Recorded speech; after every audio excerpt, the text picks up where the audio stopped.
ವ್ಯಕ್ತಿತ್ವ, ಸನ್ನಿಧಾನ ಇವುಗಳನ್ನು ನಾವು ಚೆನ್ನಾಗಿ ಅರ್ಥ ಮಾಡಿಕೊಳ್ಬೇಕು. ಕೆಲವರು ಅಸೂಯೆಯಿಂದ ರಾಯರ ವೈಭವವನ್ನು ಕಂಡು ಸಹಿಸಲಿಕ್ಕಾಗದೇ ಇರತಕ್ಕಂಥ ಅವರು ವೃಂದಾವನದಲ್ಲಿ ಮೂಳೆಗಳಿದ್ದಾವೆ, ಬುರುಡೆ ಇದೆ ಅನ್ನುವಂತಹ ಬುರುಡೆ ಮಾತುಗಳನ್ನು ಆಡಿ ರಾಯರಿಗೆ, ರಾಯರ ಭಕ್ತರಿಗೆ, ರಾಯರ ಮಹತ್ವಕ್ಕೆ ಅಪಚಾರವನ್ನು ಮಾಡಿದ್ದಾರೆ. ಯಾವತ್ತೂ ಕೂಡ ರಾಯರು ಯೋಗ ಶಕ್ತಿಯಿಂದ ವೃಂದಾವನದಲ್ಲಿ ಇಲ್ಲಿದ್ದಾರೆ. 700 ವರ್ಷಗಳ ಕಾಲ ಈ ವೈಭವವನ್ನು ತಾವಿಲ್ಲಿದ್ದು ತಮ್ಮ ತಪಸ್ಸನ್ನು ಮಾಡುತ್ತಾ ಸಮಸ್ತ ಲೋಕಕ್ಕೆ ಅನುಗ್ರಹ ಮಾಡಲಿಕ್ಕೋಸ್ಕರವಾಗಿ ವೃಂದಾವನದಲ್ಲಿ ವಿರಾಜಮಾನರಾಗಿದ್ದಾರೆ. ಅಂತಹ ರಾಯರ ಬಗ್ಗೆ, ರಾಯರ ಗ್ರಂಥದ ಬಗ್ಗೆ, ರಾಯರ ಮೃತ್ತಿಕೆಯ ಬಗ್ಗೆ, ರಾಯರ ಹಸ್ತೋದಕದ ಬಗ್ಗೆ, ರಾಯರ ಪಾದೋದಕದ ಬಗ್ಗೆ ಯಾರೇನು ಮಾತನಾಡಿದರೂ ಕೂಡ ಅದಕ್ಕೆ ಕವಡೆ ಕಾಸಿನ ಕಿಮ್ಮತ್ತಿಲ್ಲ ಅನ್ನುವಂಥದ್ದು ಭಕ್ತರು ನೀವೇ ಅದಕ್ಕೆ ಉತ್ತರವನ್ನು ನೀಡ್ತಕ್ಕಂಥವರು ಅಂತ ಈ ಸಂದರ್ಭದಲ್ಲಿ ಹೇಳ್ತಾ, ರಾಯರ ಅನುಗ್ರಹ ಅನ್ನುವಂಥದ್ದು ಬಡವ ಬಲ್ಲಿದವ ಯಾವುದೇ ಭೇದವಿಲ್ಲದೆ ಸಮಸ್ತರನ್ನು ಕೂಡ ಅವರು ಅನುಗ್ರಹ ಮಾಡಲಿಕ್ಕೋಸ್ಕರವಾಗಿಯೇ ಕುಳಿತಿದ್ದಾರೆ. ಅದಕ್ಕೋಸ್ಕರವಾಗಿ ದೇವರೆಂದರೆ ತಿರುಪತಿ ತಿಮ್ಮಪ್ಪ, ಗುರುಗಳೆಂದರೆ ಮಂತ್ರಾಲಯ ರಾಘಪ್ಪ ಅನ್ನುವಂತಹ ಮಹಾಕೀರ್ತಿ ಸಂಪನ್ನರಾದಂತಹ ಅವರು ರಾಘವೇಂದ್ರ ಸ್ವಾಮಿಗಳವರು. ಅಂತಹ ಗುರುಗಳ ದರ್ಶನ, ಅವರ ಸೇವೆ, ಅವರ ಅನುಗ್ರಹ ನಮಗೂ ನಿಮಗೂ ಸದಾ ಕಾಲ ಸಮಸ್ತರಿಗೂ ಇರಲಿ.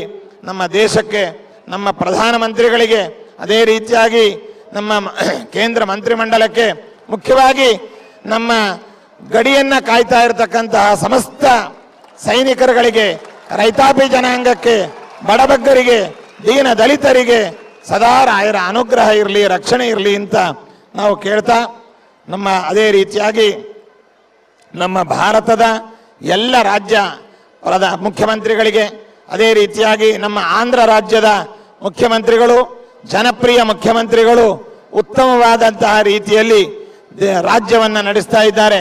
ಸನಾತನ ಹಿಂದೂ ಧರ್ಮಕ್ಕೆ ವಿಶೇಷವಾಗಿ ಅವರು ರಕ್ಷಕರಾಗಿ ಅದರ ಅಭಿವೃದ್ಧಿಗೆ ಕಾರಣರಾಗಿದ್ದಾರೆ. ಅಂತಹ ಮುಖ್ಯಮಂತ್ರಿಗಳನ್ನು ನಾವು ಅಭಿನಂದಿಸಿ, ಅದೇ ರೀತಿಯಾಗಿ ಭಕ್ತರ ಒಂದು ಶ್ರೇಯಸ್ಸು ಅನ್ನುವಂಥದ್ದು ರಾಯರಿಗೆ ಅತಿ ಪ್ರಿಯವಾಗಿರ್ತಕ್ಕಂಥದ್ದು. ನೀವೆಲ್ಲ ಭಕ್ತಾದಿಗಳು ದೇಶ ವಿದೇಶಗಳಿಂದ ಎಷ್ಟೋ ಕಷ್ಟಪಟ್ಟು ಬಂದು ಗುರುಗಳ ದರ್ಶನಾಕಾಂಕ್ಷಿಗಳಾಗಿ ಬಂದಿದ್ದೀರಿ. ನಿಮ್ಮೆಲ್ಲ ಕಷ್ಟಗಳು ಪರಿಹಾರವಾಗಲಿ, ಎಲ್ಲ ಇಷ್ಟಾರ್ಥಗಳು ಪೂರ್ಣವಾಗಲಿ, ಸಮಸ್ತ ಲೋಕಕ್ಕೆ, ನಮ್ಮ ದೇಶಕ್ಕೆ ವಿಶೇಷವಾಗಿ ಆಯುರಾರೋಗ್ಯಗಳು, ಎಲ್ಲ ರೀತಿಯಾದಂತಹ ಸಂಪತ್ತು ಅನ್ನುವಂಥದ್ದು ಲಭಿಸಲಿ ಅಂತ ಹೇಳ್ತಾ, ಈ ಮಂತ್ರಾಲಯ ಕ್ಷೇತ್ರ ದಿನೇ ದಿನೇ ಅಭಿವೃದ್ಧಿಯನ್ನು ಹೊಂದುತ್ತಾ ಇದೆ. ಇದಕ್ಕೆ ಪ್ರಧಾನವಾದಂತಹ ಕಾರಣ ರಾಯರಲ್ಲಿ ಆ ಮುಖ್ಯ ಪ್ರಾಣದೇವರು, ಅವರ ಅಂತರ್ಯಾಮಿಯಾದಂತಹ ಮೂಲ ರಾಮದೇವರು ಕುಳಿತು ಈ ಕ್ಷೇತ್ರವನ್ನು ಅಭಿವೃದ್ಧಿ ಪಡಿಸ್ತಾ ಇದ್ದಾರೆ. ರಾಯರಿಗೆ ಕೀರ್ತಿಯನ್ನು ಭಗವಂತ ತಂದು ನೀಡ್ತಾ ಇದ್ದಾನೆ.